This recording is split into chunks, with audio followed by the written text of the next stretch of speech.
Hello, auditorium. Hello. Hello. Hello, anyone in the auditorium?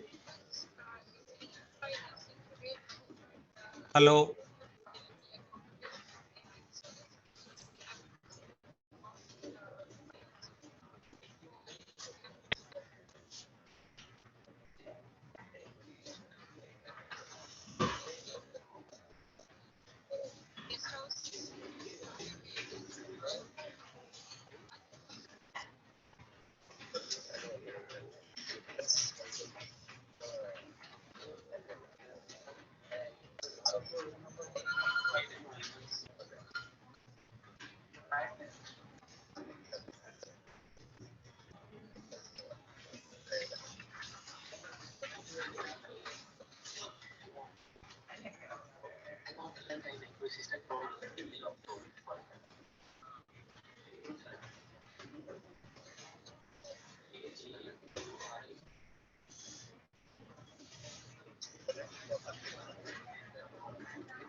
Hello, guys. Can you hear me now?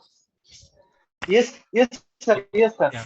Hey, sorry, guys. There's some background disturbance from the auditorium, and I was unable to fix it. So, welcome back for the induction, and maybe the next 40 minutes or so, or less than 40 minutes, I'll take you through the overview of the internship. So, as I told you, it's a one-year internship, and I'm trying to close in 40 minutes. So, it's unfair to say that you will learn everything related to the internship in this 40-minute talk. So, but this is just to orient to the internship format, and as in you progress with the coursework with the internship, you will get to know the things. Okay, but this is just to orient to the internship. Okay, so that's the primary aim of the next 40 minutes or so. Maybe the pyramid you are seeing on the slide or on the projection what you're seeing. So this is the classical representation of what we are today. So at the bottom of the pyramid, we have got vision guardians. So they are volunteers. So for about every 5,000 population, we hire one volunteer, and most of them are volunteers, and some of them we employ them as a field workers. They work in the villages, about around 5,000 population. They go on a weekly basis to the households, and they try to find out if anyone have any eye issues or eye problem, and they refer to the next level of care. So that's the vision guardians. And the second level, what you see is the vision centers, and this is one of the signature the concept developed by L.V. Prasad a couple of years back. And these vision centers are, like, if you have to give a good analogy, is your primary healthcare center. So it's similar to that. So in the vision centers, we have a one-year vision technician trained by us, and he's trying to offer basic primary eye care and mostly prescribing glasses and referring any blinding condition to the next level of care. That's the major job. and possibly counsel the patients for surgery, like the next level of care wherever required. Okay, so they are good at dispensing a pair of glasses. That's also primarily single vision and bifocals, and of late they're also started prescribing progressives depending on the requirement at the uh, center. Most of the vision centers are located in remote and rural areas. And perhaps this is only the one such health facility in that area. So it's most of them in remote, and very few also find in towns, and few in the Hyderabad outskirts also we have. And when you move up, we have service centers, and these almost similar to like your district hospitals are a Mandal headquarters hospital. So they're a bit large center. So this will man about 40 to 50 people all together staff. The primarily you have 1 to ophthalmologist and a couple of technicians, diploma holders, and the counselors, receptionists, and the OT technicians, and the biomedical person, and the housekeeping, and the security staff. Put together about 40 to 50. So such centers we have about 22 in the network, and one of them is outside India, that's in Liberia. So typically these centers see about 100 to 150, and some of them see about 150 patients also. And very few see less than 100, but they are in the range of 100 to 150. That's the typical they see. And the primarily service offered at these centers is the cataract surgery. That's a primarily. And of late, we are also doing the complex procedures in the service centers also. So in some service centers, we also do the corneal transplant. So that's the recent progress we have made in the service centers. And when you move up, we have tertiary centers. So one in Hyderabad. Okay, so initially started as a tertiary center, then we moved into the advanced level of care. So where some of the interns right now sitting and attending this induction program from Bhubaneswar, Visakhapatnam, or Vizag, maybe Vijayawada. So those we call it as a tertiary centers. Okay, so typically what happens in tertiary centers is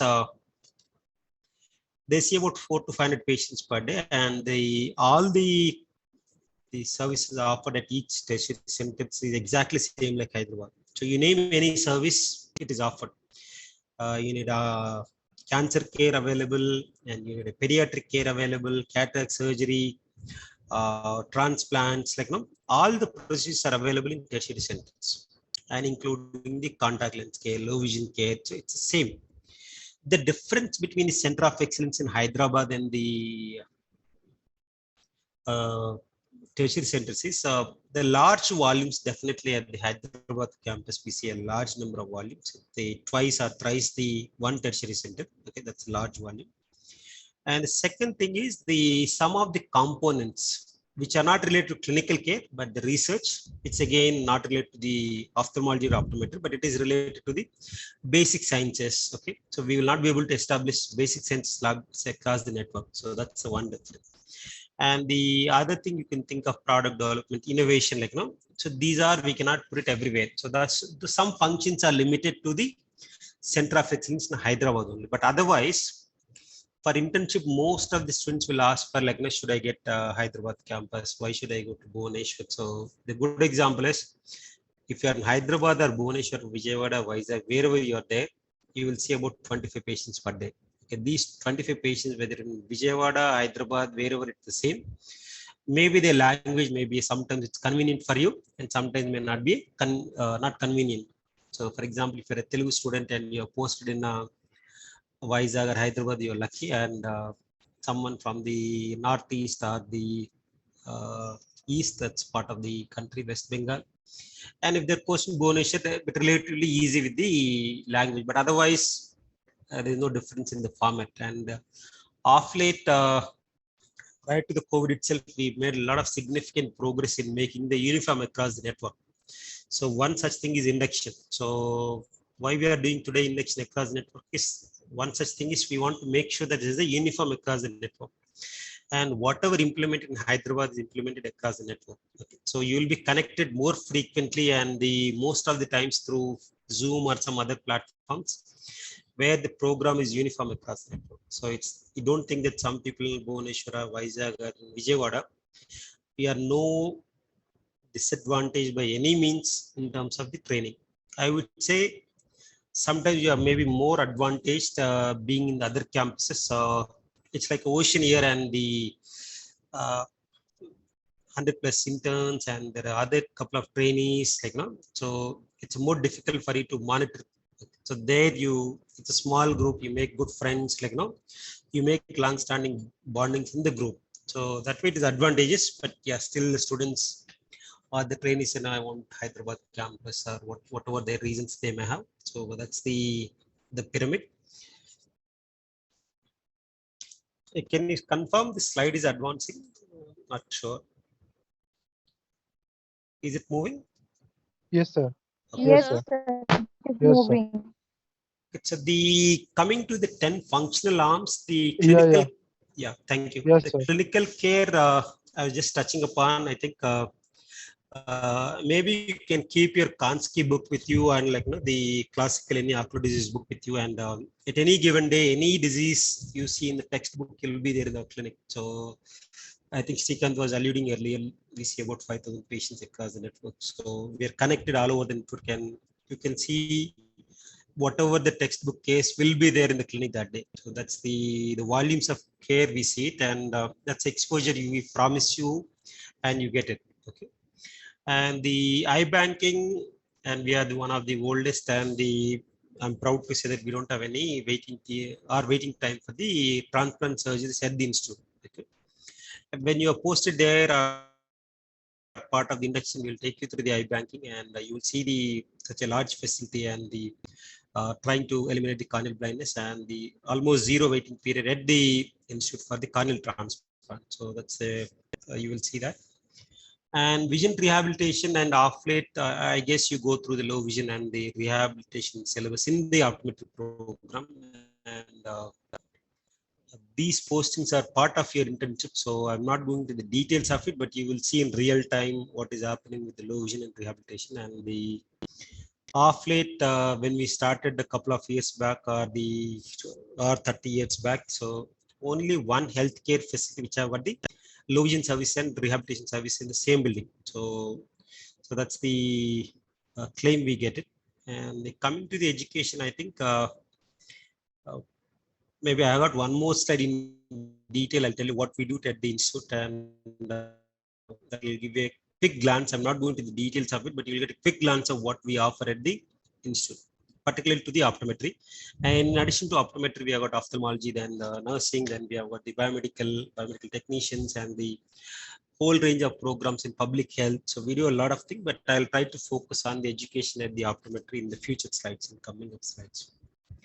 The capacity building is we try to help our partners to come up with their own facilities, and our team is good at doing that, and we have large collaborations in Moradabad and some Northeast, and soon we are getting up one more partner hospital in Mumbai. So we do a lot of networking, and we also, it's not only for the large hospitals, we also kind of build our partners to build their secondary center kind of thing. So in that, we building map to the training the receptionist, everything we take care of it. So that's a capacity building.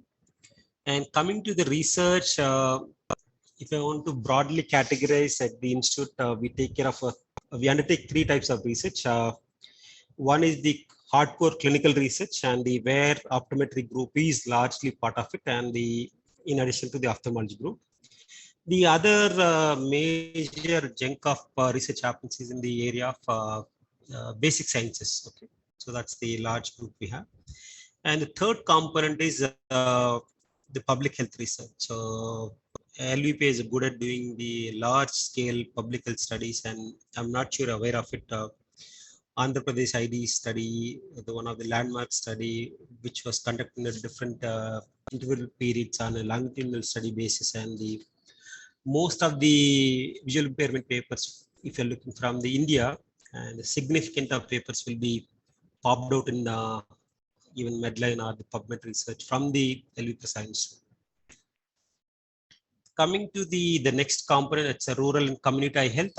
If you look at the pyramid and the bottom pyramid, so where you have got the secondary centers and the vision centers and the public vision guardian, so that network we call it as a rural and community health, and the classically we call one secondary center and 10 vision centers, around 50 plus vision guardians together we call it village vision complex, VVC.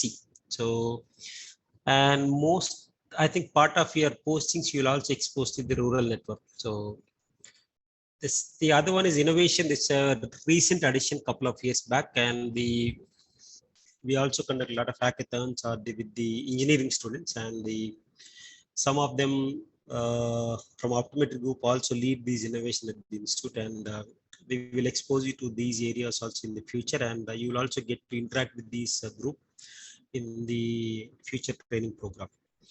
So whatever innovation products we try to take up as a product development. So one such product development is you could see the corneal transport medium. So before the innovation itself, we had this product development. Since the corneal transport medium is not commercially viable for anyone, so we undertook the product development, started distributing to our partners, or in fact anyone, if they're transporting the cornea from one place to other, so it is 99.99% it has to be from the LVPA, so that the transport medium. So, and now off late, what we're trying to scale up the product development is bring whatever the innovation products into your product development to market with a large audience. So you will get to see some of the products.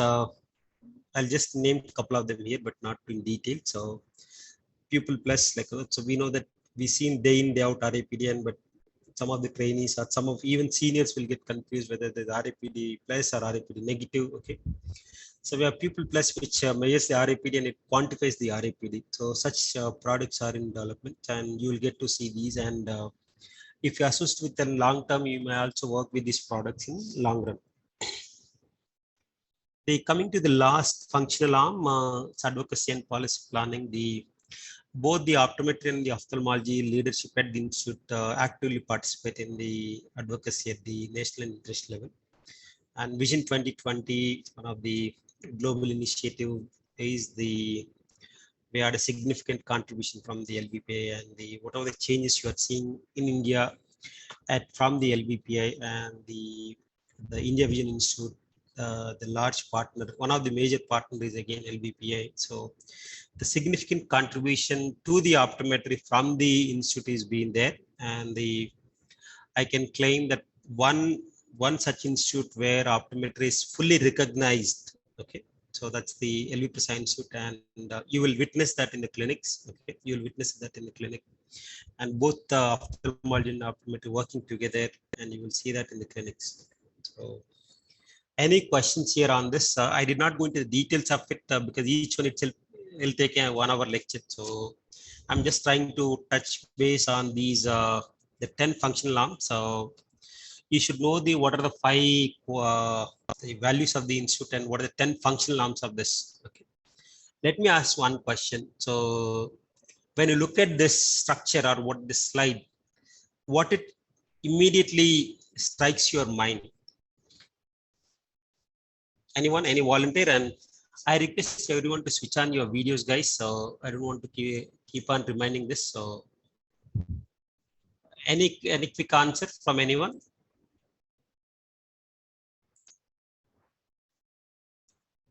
Guys, switch on your video.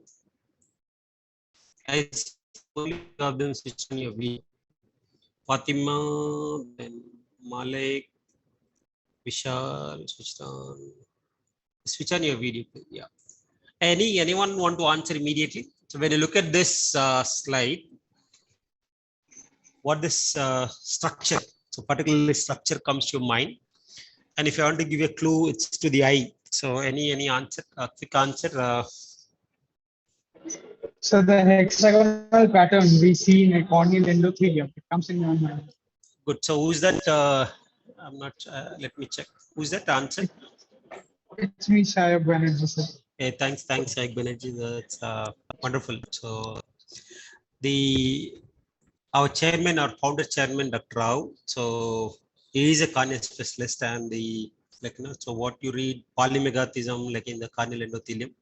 So he's the work significant on that area, and when we made this so since he's got affinity to the corneal endothelium or the cornea, so that's where he made this. So that's good. So remember that. So nice. Thank you, Saya.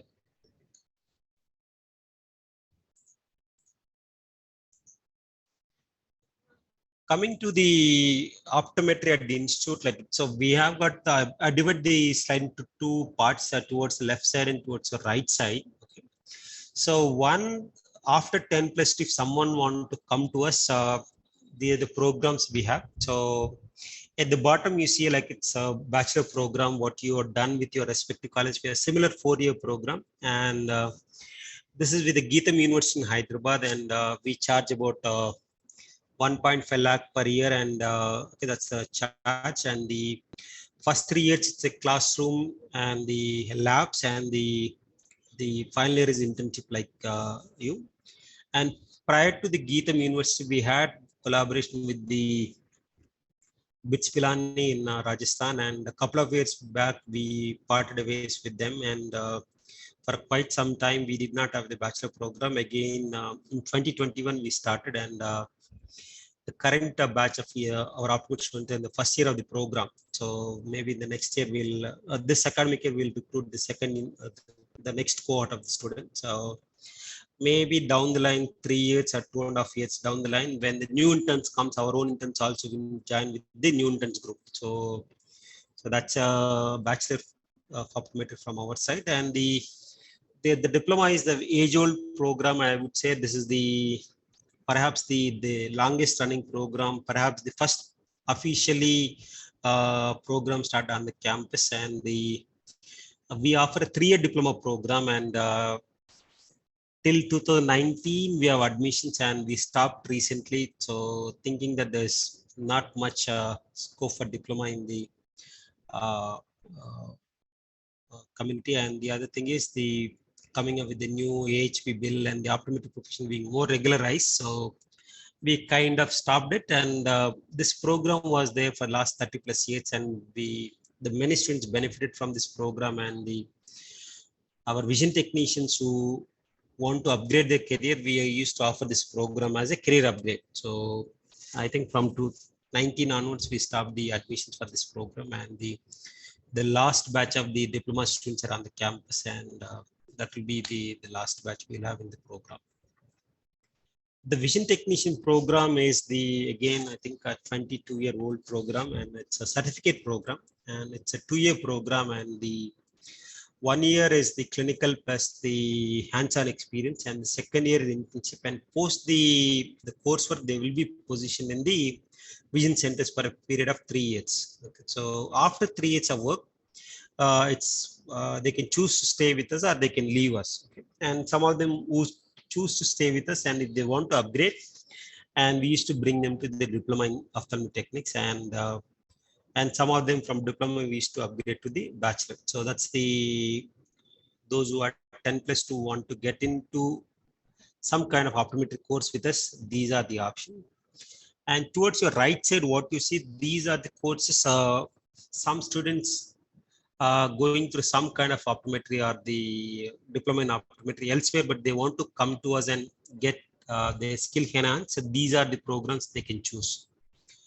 The clinical fellowship in ophthalmic techniques is the 2-year program for diploma students, and the summer internships are for optometry students. We do it about 1 month program. It is particularly second and third year of the students. We encourage them to apply, and this is again theme-based internship.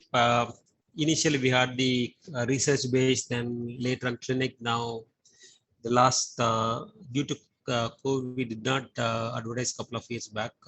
We stopped doing admissions for summer internship, and this year we had it, and this year we had the preclinical training as the theme.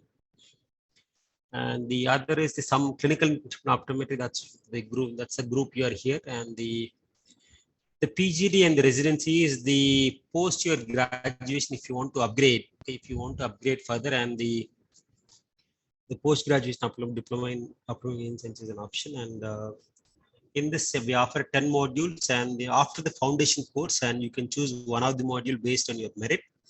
And 5 clinical, 5 non-clinical modules are there. I'll just name the 5 clinical modules. You have got the contact lens and anti-segment, the low vision and post segment, orthoptics, so binocular vision and orthoptics, and the comprehensive eye module, and the oculoplasty and ocularisk.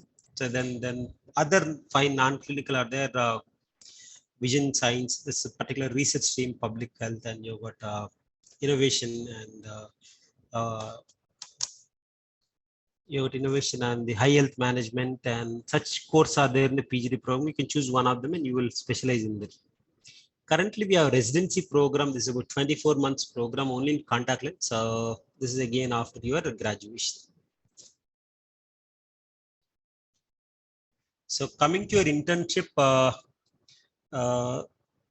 this is primarily skill-based training, and with a limited or the scope for the knowledge base, but primarily the skill-based. And at the end of internship, you will be fully equipped to independently manage any patient visiting your clinic.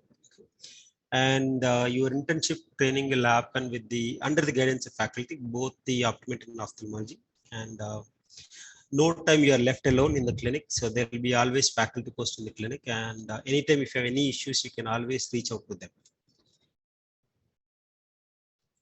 So coming to the format of the structure of the internship, that's where you start the preclinical training.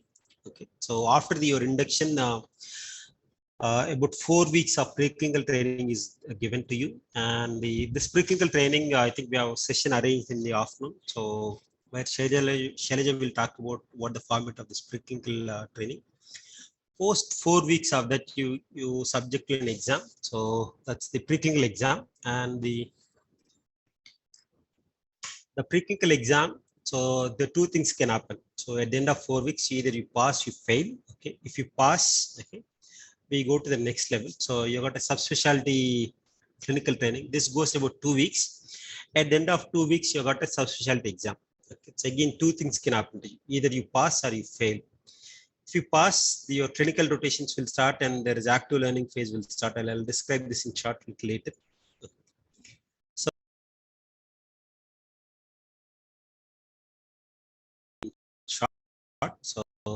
at the end of 1.5 month period, you will be going to clinics, and your active learning phase will start. Okay. But if you fail here, so you got one more chance. Okay, so you can take the second chance. Okay, at the end of the second chance, if you clear, okay, if you clear that, and you will join this group. If you don't clear it, okay, so we understand that you got lagging in the clinics. You need a bit more training, you need to focus more on the clinic. So you will go through the clinical rotation. So you will not be part of the active learning phase. So you will be part of only clinical rotations.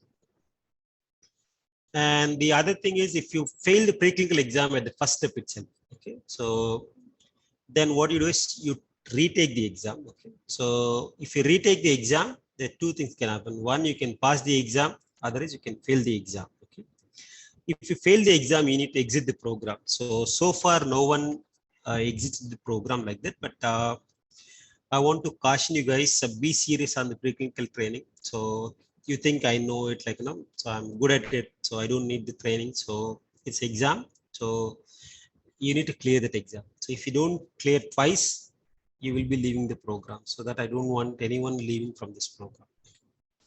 And if you pass, you go through the subspecialty, and the same circle happens. So you'll get one more pass, you'll start active learning phase, it goes on. But if you fail, again retake the exam. If you pass again, you join them. If you don't pass, your clinical rotations will start. So that's in short for the your clinical internship will start.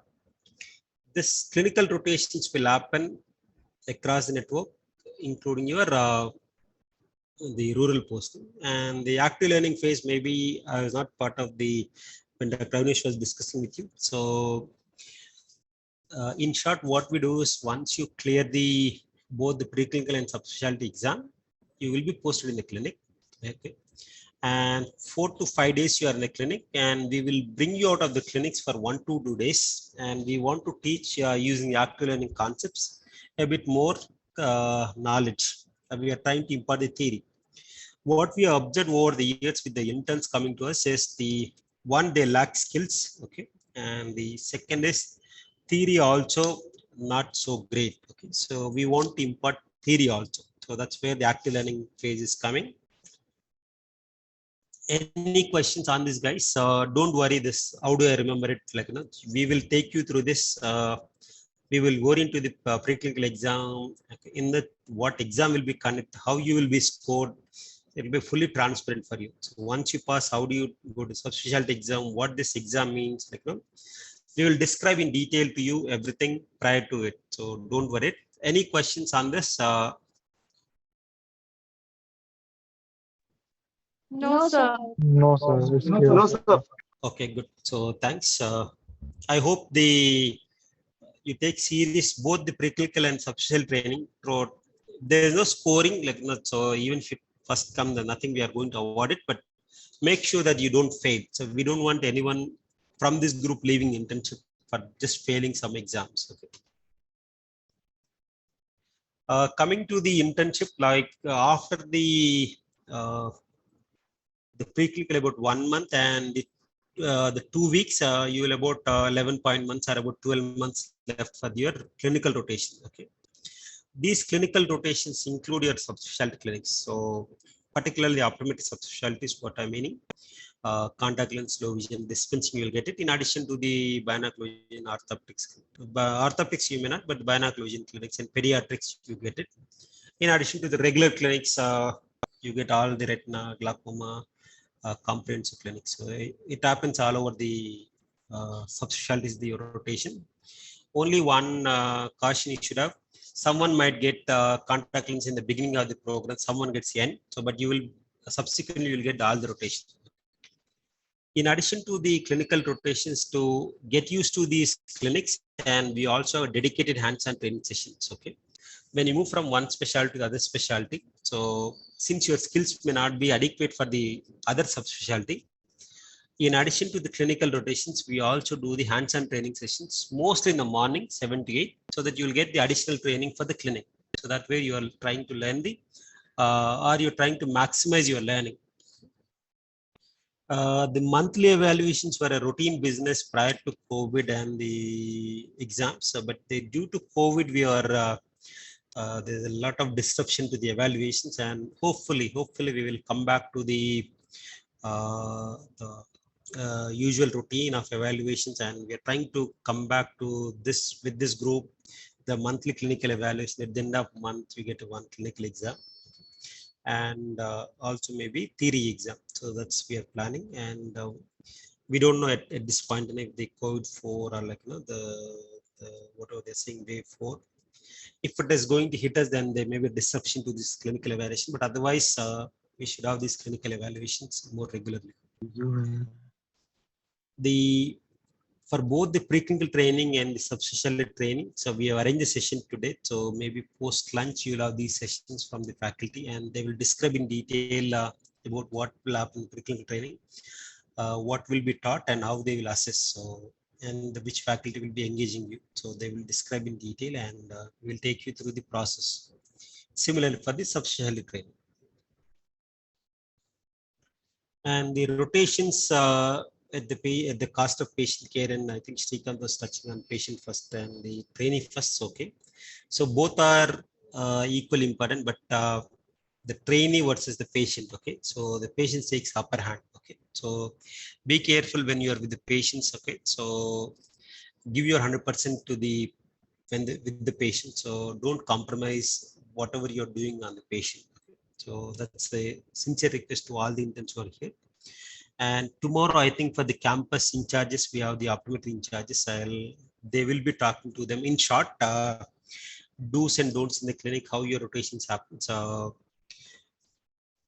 though it is one session, they may say do's and don'ts, but I know, so you're not going to remember all the things, but learn as you progress in the training, and don't repeat the mistakes. Okay. So maybe at one go, we might excuse you, but if you're repeating the same mistakes and back and forth, we'll not be able to excuse you guys. And the couple of years back, the rural postings were not mandatory, but this year onwards are different. The last year also we made interns to go to some of the rural postings, and the rural posting means you will visit one of the secondary centers. You will be posted there for a month or like so less than a period of 1 month. So these are the mandatory now. And the other significant change what we are doing for this internship is maybe if you talk to your seniors or your colleagues from the different colleges, so they will let you know that your rotations keep on changing from one area to the other. Okay. In the current format, what we are trying to look at is we want to make stationary for some time in one area so that your learning becomes more stable and it enhances your learning. Otherwise, 1 month you're in one clinic and the next month you're in another clinic. So the things are like, not what do you call, say your learning is a bit go there and you settle down and the next month comes, I'm moving to other place. We are trying to work out on a matrix where you are more or less stable in one area, but you get your all the OPD coverage. So that's we are trying to look at it, and we'll update on that. The morning classes, it's a very unique to LVPA, and the so in addition to your hands-on session, you get the morning classes, and the morning classes across the network. This is one opportunity where you get interact with your colleagues from the other campus, and we get connected on one platform, and the case discussions and presentation what you're doing, it'll happen across the network. So that's one good opportunity to get engaged with the other campus interns, and the also get to maximize your learning from the cross functioning across the network. And for interns, most of the class roster or class structure will be delivered. I'm not sure at this point, but at least 50% of the class roster or the class roster will be occupied by your presentation. So this is one where you can get or improve your presentation skills, like both PowerPoint and the public speaking skills. So that's advantage you have. The written exams, clinical exams used to happen more monthly, but the written exams we used to do quarterly. And I told you that due to COVID, we could not do much for the last couple of batches. But let's see if you're trying to bring back this, you'll have the more regular monitoring of your performance, particularly on the clinical side. And we also have the monitoring system for each intern, like so this is it's also clinical plus non-clinical. So what we have this for this, we have point system, and this point system is for the so it's not only clinical performance, but for everything what you do in the internship program 24/7. Okay. What this point system is, on a day one, so today you get started with the 50 points. So in your account you have 50 points. Okay. And the as and when if you get a negative marking, okay, so your score will be subsequently reduced. Okay. And there's also chance you can also improve your score, but it's very unlikely. So it's if you maintain the points, it's good, but usually the points are subtracted. Okay. So today you start with the 50 and the score of 0. That means you lose all your points. Then it will lead to termination. So what these points are, I'll email you guys. This is a very busy slide, so don't worry. So under major categories, I will read it. So attitude and behavior. So in that we have got a couple of points. Your behavior with the patient, your behavior with the colleagues, like any sexual misconduct with the patient or a colleague. Okay, you straight away get -40. So don't think that I got a 50 marks. It will take a couple of years to go to 0. No. Okay. And if any sexual misconduct with the opposite sex, it will lead to termination immediately. If you find guilty, so it's not only allegation, but if you find guilty, you will be immediately terminated. So like that, we have performance-based discipline, like punctuality and grooming. Okay. So that's a grooming. If you are not taking bath while coming to clinics, you did not shave, you don't wear proper dress, and your apron is shabby, like so you get a negative mark. So that's how it goes on. And guys, warn you, couple of people. So couple of them across, not many, but I would say so. Sizable people who are terminated from the program if they find guilty or if they find one of them not doing on a consistent basis. Okay. So for example, if we give an ID card, but if you don't wear ID card, and you'll get a -5. Okay, and we see 10 times like that, you will be leading for a termination. So not just wearing ID card. And if you do any data manipulation, okay. So I think Srikanth was pointing out during the trainee first. We know that you are a trainee and you are here to learn. Okay, so tell us upfront, I don't know this. We will help you out. Okay, we will help you out. But if you try to make up and trying to cover up and trying to manipulate the things or trying to manipulate the data, so if you find guilty, that will be the last day in the institute. So don't worry too much, but at the same time, be cautious what you are doing in the program. Okay, and we also monitor your attendance, and if you cross your attendance as per the norms, you will also get extension. So I'll email you guys this, maybe give me a couple of days. I'll email you this, and or even I can post in the WhatsApp group. So keep it this with you and see that if you are not going fall in one of the categories, don't worry, you just go ahead with your internship. But if you're a guys, you can fall in these categories and work on your things, and where your internship will be enjoying one for you. So not coming to us with excuses, or you're standing in front of us for something nonsense. We don't want that. The other thing, guys, this is particularly from some of the universities. I know that the sizable one, they want the feedback from us for the internship, and some of them want the collect the case reports, like, and very few want to do a project or research work. And sizable college, they have got the internal exams for the internship and the end semester exams for the internship. Do let us know upfront or the before in hand, so that we are prepared. Okay, don't come back to us at the last minute. Sir, I need to submit case reports now, I did not collect it. How do I collect it? Sir, I'm supposed to do research work, but I did not do it, and now can you help me? Okay, and with the exam dates, like, sometimes I understand that the exam dates are announced by the university at last minute. That's okay, but whenever you know, so these are the exams, let us know so that we can communicate with the coordinators, so they'll help in the relieving you guys. Okay, so we will not hold you guys, but let us know in upfront a bit in advance, so that we can plan the things. So that's the reason I'm asking. So do that. Very specific if you have. Don't email all 100 people sitting here. So as a group, in the sense, let's say you are from particular X college, as a group, email and write your names below, so that I know these are the guys from the X college needs X things for their internship. So we'll help you that.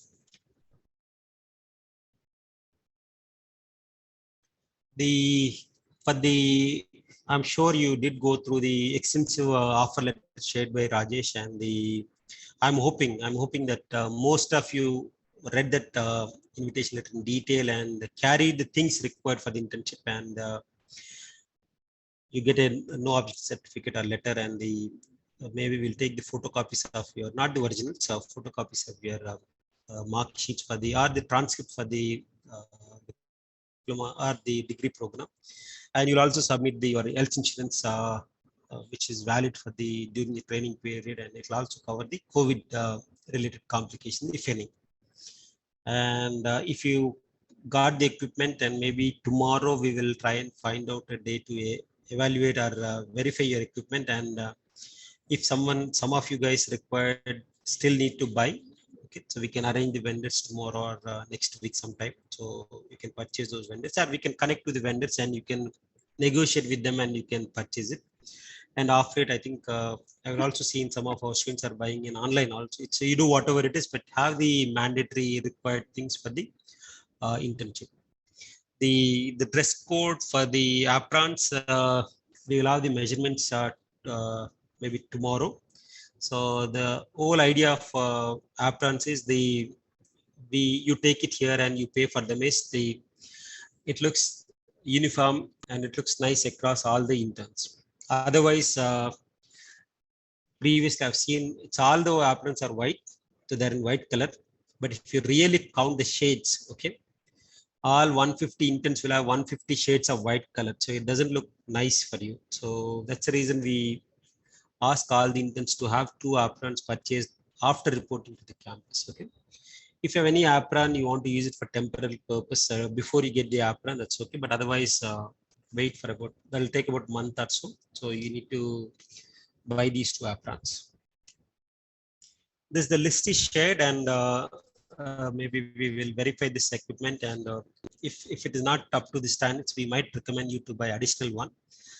Most likely the retinoscopes will be okay, but trial frames, I'm just thinking, and the that's only the case, but otherwise it should be okay. The other thing is when you get your ID cards tomorrow or day after tomorrow, check your names and whether the names were so as per your certificate or not. Correct it in the beginning itself. The later when we award your diplomas or the internship certificates, and some people come, so this is not the spelling and this is the wrong spelling, they come back to us. We do correct it. It's a double task for us, and sometimes it get delayed for you. So I would say don't do that. If there's any significant change in spelling or is the order, the way we write, so let us know in front. And if there anything, we can change the names, and when we are giving these letters, okay, so then it becomes easy for us. The coming to the leave policy, you get about 31 days, and the every month 1 day leave. That's the personal leaves, you can take it. At a stretch, you cannot take all 13 days. So maximum you can take about a week or less than a week. And this personal leaves includes your sick leaves also. If you're sick, so it's part of your personal leaves. So don't expect that you'll have additional leave quota for your sick leaves, including your COVID. Okay, so make sure that you stay healthy, you don't fall sick for COVID, and you don't lose your personal leaves. And you also get additional 18 days official leave. So this is for the your university exams to attend, or the any internal exams you want to attend at the university. Okay. For this, we should get the approval from the university. Then only we'll award these leaves. Otherwise, not. If everything goes well and the no COVID and the okay, so we are starting today, and hopefully 31st July 2023 should be your last day. And if you don't have additional leaves, or additional leaves are not taken for whatsoever reason, if you don't get an extension, that's a day, and you can book your train tickets as of now. Okay, if so, that's the if you're confident on that. And if you take additional leaves, extra leaves, you fall sick and you extend the leave quota, then you will get extension. That extension is in the ratio of 1:3. If you take ad hoc leaves or for non-specific leaves, 1:3 as extension. That means if you take 1 day of extension, additional leave, you will get 3 days. But if the leaves are purely medical, okay, so long-term illness, it is 1:1. Okay, but otherwise it will be 1:3. So, and most, I'll say not most, at least 30 to 40% students will get extension every year. So I would recommend all the interns sitting here and listening to me, try and finish your internship within the duration of time. So I wouldn't want anyone to get extension from this group. So try to be within your leave quota. Don't take unnecessary leave. Someone say, just like they take leave, and really when they fall sick, you already exceed the quota. So if you are good, doing well, don't take additional leaves. And taking the leaves also will burden on us. Ad hoc leaves, not prior informed leaves, so there's a burden on the clinics also. So I would encourage all the interns to be cautiously use your leaves. It's not that your leaves, let me use it, don't use that. So you're paying us and you are trying to learn here. So I would say the more number of days you're taking leave, you are wasting the parents in money with us. So I would say don't do that. The most of the announcements happens in the WhatsApp group or email, and very unlikely I'll come back and tell you, hey guys, tomorrow we are doing this, and come back to me or come back and meet me. Okay, that's very unlikely. Off late on the notice boards also, I don't see too much as happening, including the class rosters or everything in online, and so you should check in the online. But otherwise, if very specific updates are there, we'll email and we'll get back to you. But otherwise, in general, we don't come back to say that, okay, there's a class toasted tomorrow is this class, you should prepare for this. We don't do that spoon feeding. And for example, if you're doing your own presentation, we'll not come back to, hey guys, tomorrow is your presentation, prepare for the next week or something. We don't do it. So there's a class toaster. Look at the class toaster. If your name is there, start preparing for the class. So that's how it goes. And I think Srikanth maybe or even Dr. Avinash may have touched upon it. Before your performance, before your technical skills, the behavior comes first. That's a discipline. So if your discipline, your behavior is good, everything fall in place. So if your techniques are poor, we will give you enough time to learn and to catch up, and you can do well. And you're good, you're topper of the batch, you do the best refraction, like now, and you can do quick refraction, but you are not disciplined. So maybe that's the last day for you with us. Okay. So the discipline is everything for us. So the later is your skills and your knowledge and your the techniques comes. So the discipline, today we start sharp. 10 o'clock means 10 o'clock we need to start. Okay. So the be on time. So well, it's 10 o'clock, they may not set at 10 o'clock, let me go around 10:05. So don't do that for anything. And you get ID cards, display ID card at all times, and they're not for the keep it in the bag somewhere. Okay. And you wear a white apron, and I see white apron, most of them, they make it as a very shabby, and over the time it becomes very like, it's a light gray color. And I most often see our trainees, they wear the apron in the morning, in the evening they pull off it and they just push it in the bag, okay, the backpack. So, and tomorrow you can't wear it because it's not neatly ironed, or it's not neatly presented. So I would say that don't do that. And it's for the boys sitting in this lecture now. We want to have a clean shave every day, like so neatly presented, and from the wear a daily tie, you need to shed in, and don't use the art colors, so use the soft color shirts. So have some decorum for your dressing, and the shoe, and some of people use the ankle length socks, and some people don't wear the socks. So they are all not formal. So have the socks, the socks also full length socks, ankle length socks will be a good. It looks like a formal. And if you're in the clinic and you are with the patient, if you're seeing a patient, it's always with a white apron, not without apron. You should see the patient. Okay. So these are the few things, but if I had to list, there could be 100 things will come for discipline. Okay.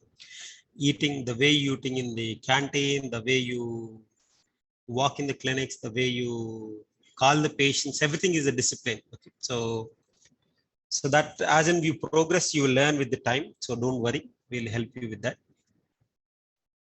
Reporting everything on time, that's the 7 a.m. and depending on the timing. So that's I just mentioned as a one time, but depending on the timing, you restrict to your time limits. The dress code is the dress code for since you are buying with us, so no need to worry about too much. You'll get the full length aprons, sleeves for both the girls and boys. And off the time when you are not wearing aprons, I would say that have the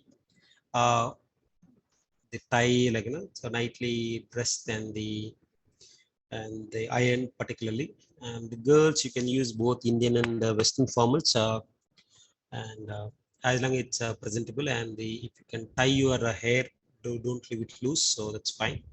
And the nails, I know that girls, some of the even boys I see these days, they have the long nails. Some people in the right hand, some people in the left hand. Okay, so we would see that when your preclinical training starting itself, they itself that we look at your nails. It's not good that when you're seeing patient and you make a corneal injury to the patient with your nail. You can imagine how much embarrassment you'll have on the day one. So I would encourage everyone to remove your nails more frequently and make it very short nails, so that the patient is not discomforted by when you touch their face, or when you are maneuvering their lips or the even the lashes for some other procedures on the slit lamp. Use of mobile strictly we don't encourage them, and you can carry your mobiles in your pocket, and some classes we encourage the students to open up their mobiles and use it for reading. Okay, at the same time we discourage them to use the mobiles abusively, just for the purpose of chatting and the chatting with the friends on WhatsApp or Facebook, whatever. So don't use your mobile phone in the working hours anywhere on the campus. Okay, and even including non-working days, the library is absolutely no cell phone. Okay. And what you guys can do is for emergency purpose, your parents want to contact. So we have local numbers or the landline numbers on the campus. Take those numbers and share it with your parents. In emergency, they can contact you. Okay. Or you share your coordinated numbers or our numbers with the faculty. In emergency, they can contact us. But otherwise, don't use the mobiles. And it is on the campus means on the campus. It's in the clinic, it is in the dining area, it is in the patient lounge. Okay, you're in the lift, you're not in front of the patient, you're in the classroom. Anywhere, don't use the mobile. Only where you use the mobile is if the faculty says use your mobiles. We use, at least in my class, I actively ask the patient to use the mobile to search something. That's okay. Since everyone cannot buy the laptop or cannot bring the laptop to the class, that's okay. But after that, absolutely no mobile in the class. Okay, so don't use the mobile. If you're on the campus and you're staying in hostels, particularly is these three, I don't want to name it also, absolutely zero tolerance from our side. And if you find any one of them in the bags or in the hostels, and that's the termination for you. And I think the last year or this current interns from the previous batch, couple of them are terminated. That's one of these offense on the campus. So don't indulge in any such activities. And if you find something on the campus happening, please bring it to the notice of this one of the senior faculty. So that way you are not part of that offense, or if sometimes happens is in your class. Let's say, for example, it is happening in your room and you are not doing it. Okay, but if you find it in the room, it's all will be terminated. So because the person who is drinking, you will not claim that it is mine. Okay, since it is found in your room and you are not part of it, but still you will be terminated from that. So any kind of smoking, alcohol, meat on the campus by any means, okay, it's not allowed on the campus. And if you find anything on the room, that's the last day of crime if you find guilty. Okay. And you want to eat, and you can go out on the weekdays or whenever there's a break. But if you have consumed alcohol and you want to come to the campus, also will not allow that. So, sir, I'm having outside and want to come, that's also not allowed. Okay. And let us know if someone is indulging in such activities on the campus, bring it to our notice. We will take the immediate action on that.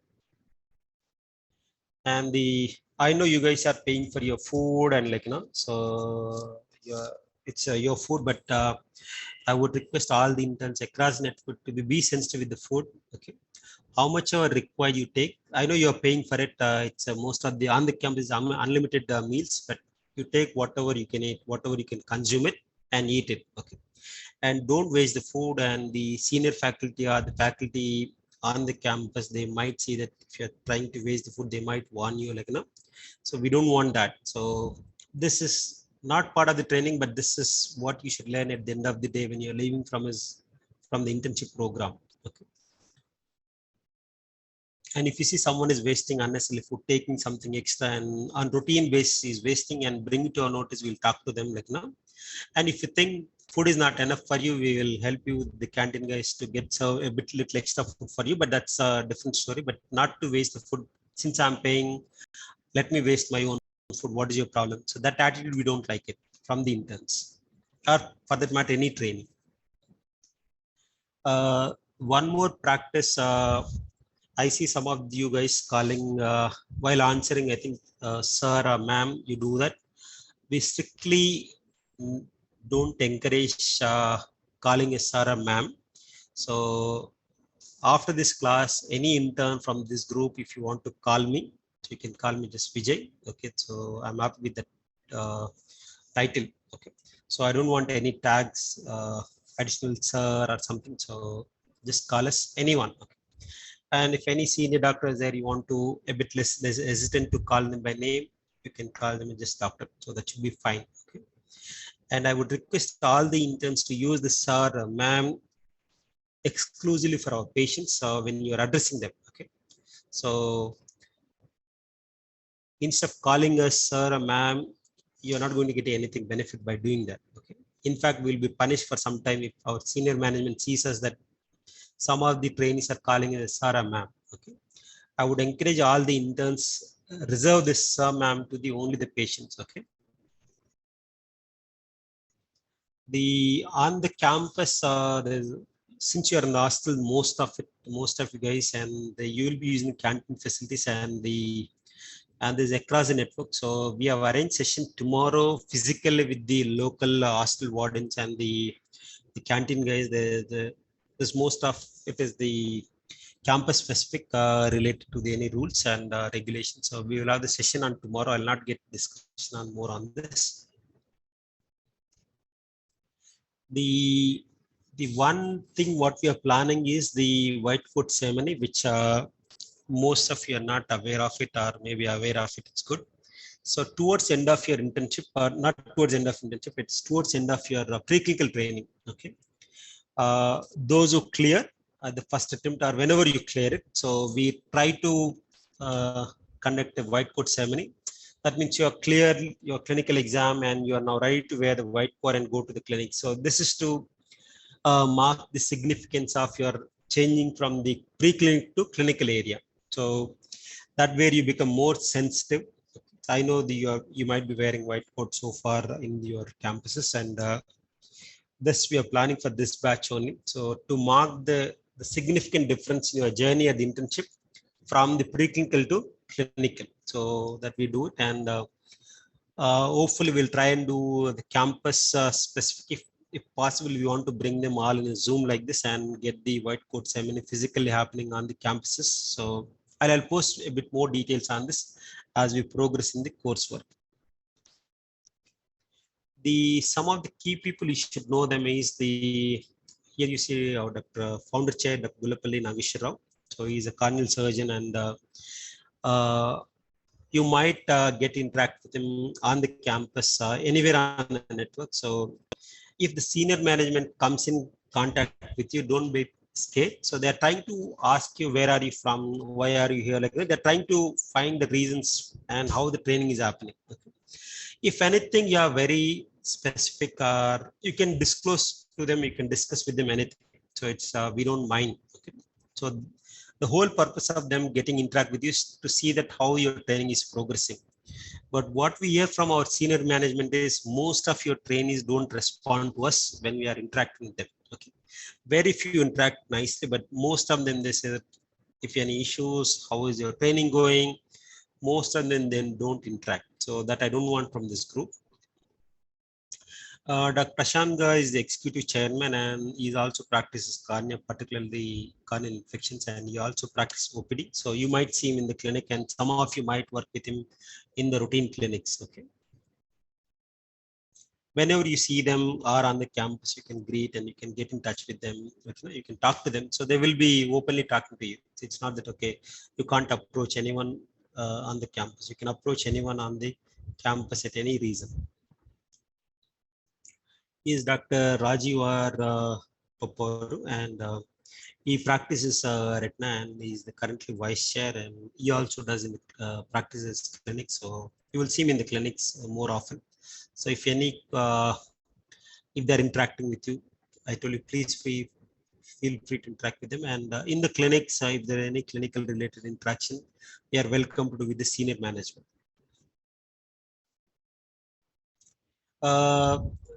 The GC on the left-hand panel and the Tara Prasadas on the right-hand panel, they have been associated with the LBPA since inception, and they are now vice chair emeritus. And Dr. GC still comes to OPD, and Dr. still associated with some of the projects with the institute, and particularly helping in the advocacy level with the institute. You also see them in the clinic sometime later. And I think we met Dr. Avinash, and the people from the Vizag campus, they'll see more often him because he operates from the Vizag campus. And tomorrow we have the campus specific induction, and the Dr. Shrikant Sahu is again cornea specialist and heads the MTC campus, and Sujay or the Gopal will, they maybe tomorrow, if whenever time permits, you will get interact with the campus specific in charges. And towards the right side, you have Dr. Magal Fernandez, and she was heading the GMRV campus. Till recently, she moved to Hyderabad campus as the campus director, and she also practices the cornea. For GMRV, we have the Dr. Bhavik Panchal, very recent one, joined a couple of years back. He did his ophthalmology training with us, and subsequently he moved to the level of campus director.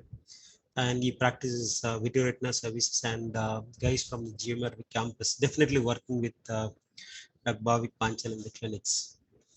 Towards the right side, we have Dr. Ansuha Ganguly, and she heads our Vijayawada campus, and she practices the oculoplasty, the oculoplastic surgeon, and the most of you guys there on rotations. I'm not saying full time, but on rotations, you'll be working with these faculty sometime or the other. And whenever you meet with these senior team or senior leadership, try to interact with them. So the purpose of interaction is not to test your knowledge, not test anything, but trying to get how well you are in the program, how well you are advancing the program, okay, and to get any feedback. So respond to if you know. If you don't know, worst case say, I don't know. But if not answering anything, not opening your mouth, it doesn't good. Okay? So it doesn't look good for the senior team.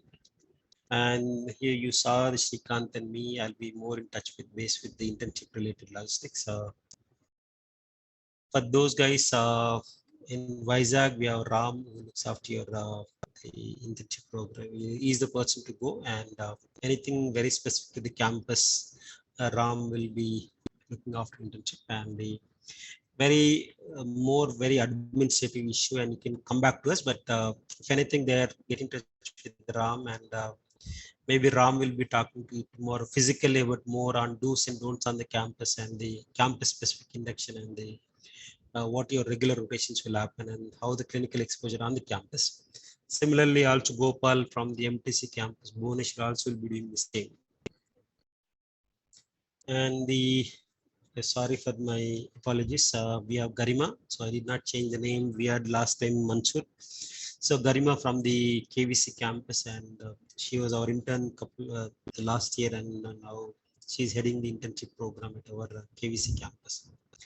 For Hyderabad, we are Rabi, a very senior faculty member, and he will also get in touch with you tomorrow as a physical induction, and he will all the campus coordinators for internship, they will describe about in the physical induction do's and don'ts in the OPD, and the how your rotations happen in general.